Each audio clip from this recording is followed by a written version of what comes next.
It was a do-or-die game, but PWHL Toronto could not claw back against Minnesota for a shot at the first ever Walter Cup.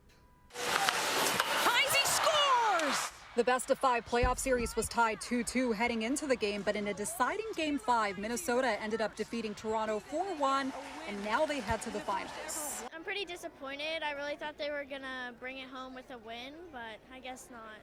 Oh, it sucks, but, there's always next year. It was a rough game to watch, but we're proud of our girls. What can you say? Typical Toronto, right? I mean, the hopes are high.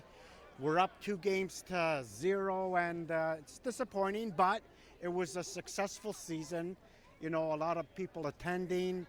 I think it's a great year for women's hockey, and, the future is female. Go Toronto, go. They're still in my heart. When the series began, Toronto started off strong, winning the first 2 home ice games against Minnesota. But in the following games, Minnesota ended up evening the series when they played in their hometown.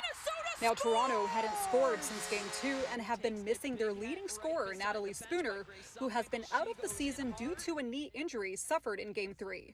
Spooner is also one of the nominees for PWHL's Forward of the Year.